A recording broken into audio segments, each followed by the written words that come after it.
जम्मू कश्मीर में इन दिनों सिर्फ सैलाब ही नहीं बल्कि लैंडस्लाइड और मड स्लाइड का खतरा भी मंडला रहा है, बढ़ रहा है और इसी वजह से लोगों की बड़ी तादाद में मौतें भी हो रही हैं। हालांकि इंतजामिया पूरी तरीके से एक्टिव है, लेकिन लगातार और बार बार हो रहे इस तरह की सूरत हाल से क्या जम्मू कश्मीर उभर पाएगा? आदाब नमस्कार, मैं हूं आमिर एहसन और आप देख रहे हैं 5 मिनट में 5 बड़ी खबरें।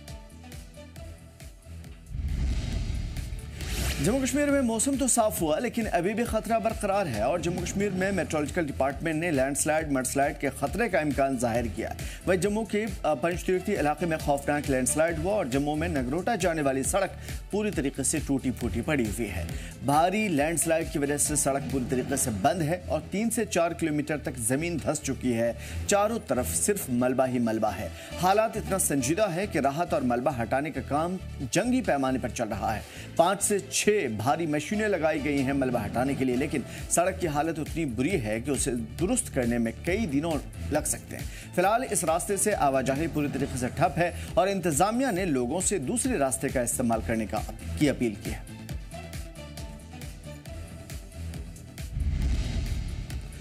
उधर जम्मू कश्मीर में लगातार बिगड़ते मौसम और बाढ़ जैसी सूरत हाल को देखते हुए असेंबली सेक्रेटरीट ने बड़ा फैसला लिया। जम्मू कश्मीर असेंबली की जितनी भी हाउस कमेटियां, फाइनेंशियल कमेटियां या दूसरी अहम बैठकों की तारीखें तय थी, उन्हें फिलहाल के लिए मुलतवी कर दिया गया है। ये तमाम मीटिंग्स अब 5 सितंबर 2025 तक नहीं हो पाएंगे। उसके बाद डेट तय किया जाएगा। असेंबली सेक्रेटरीट की तरफ से जारी नोटिफिकेशन में कहा गया है कि यूनियन टेरिटरी में कई इलाकों में बाढ़ जैसी सूरत हाल है और इंतजामिया पूरी तरीके से राहत और बचाव के काम में जुटा हुआ है। इसको देखते हुए यह फैसला लिया गया और सेक्रेटरीट का कहना है कि हालात नॉर्मल होते ही नई तारीखों का ऐलान किया जाएगा। अवाम से भी अपील की गई है कि वो अफवाहों से बचें और सिर्फ ऑफिशियली जानकारी पर भरोसा करें।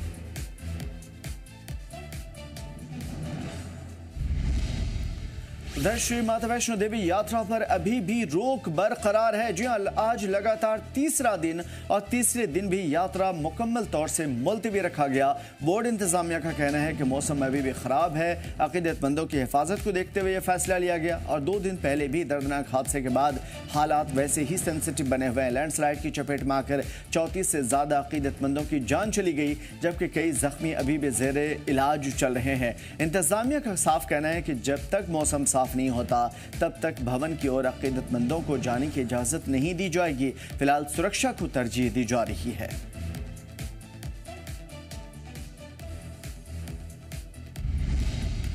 और उधर लैंडस्लाइड और मडस्लाइड के खतरे को देखते हुए श्रीनगर में एसडीआरएफ की पहली बटालियन हरकत में आ चुकी है। हालात को संभालने के लिए शहर के कई अहम इलाकों में रेस्क्यू ऑपरेशन चलाया जा रहा है। ये टीमें पंथा चौक, छन्नापोरा, बादशाही बाग, राजबाग और बेमिना, शॉल्टैंग, खानियार और कराल कुंड जैसे इलाकों में मौजूद हैं, जो कि पानी जमा होने या बाढ़ जैसी सिचुएशन के लिहाज से सेंसिटिव माने जाते हैं। और हर टीम के पास जरूरी रेस्क्यू इक्विपमेंट मौजूद है ताकि इमरजेंसी आने पर फौरन रिस्पॉन्ड किया जा सके। एसडीआरएफ ने लोकल पुलिस और सिविल एडमिनिस्ट्रेशन के साथ मिलकर के कोऑर्डिनेशन पॉइंट भी बनाए हैं, जिससे रियल टाइम में मॉनिटरिंग की जा सकेगी। इंतजामिया ने लोगों से अपील की है कि नदी हो या नाले, इसके किनारे ना जाएं, बेवजह घरों के बाहर ना निकलें और किसी भी इमरजेंसी की सूरत में फौरी तौर पे नजदीकी कंट्रोल रूम को इत्तला दें। ये वो सारे इलाके हैं जहां से नदियां गुजरती है, खासतौर पे झेलम।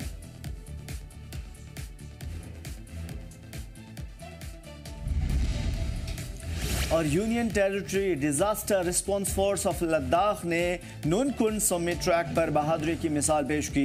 हाल के दिनों में खराब मौसम के बीच में लगभग 40 माउंटेनियर्स को भारी बर्फबारी और ठंड के बीच में फंसा हुआ पाया गया था। इनमें एक विदेशी माउंटेनियर सेड्रिक भी शामिल थे, जो हाई एल्टीट्यूड सिकनेस और फ्रॉस्ट बाइट से मुतासिर थे। यूटीडीआरएफ की टीम ने खतरनाक और मुश्किल हालात में तेजी से रेस्क्यू ऑपरेशन शुरू किया और मुश्किल रास्तों और ठंड मौसम के बावजूद उन्होंने फंसे हुए माउंटेनियर्स को महफूज निकाला। यह मिशन फिलहाल सबसे बड़ा, बहादुर और सफल बचाव कार्यों में से एक माना जा रहा है। सेड्रिक और दीगर जख्मी माउंटेनियर्स को अब महफूज मुकाम पर अस्पताल में बेहतर इलाज के लिए शिफ्ट किया गया है।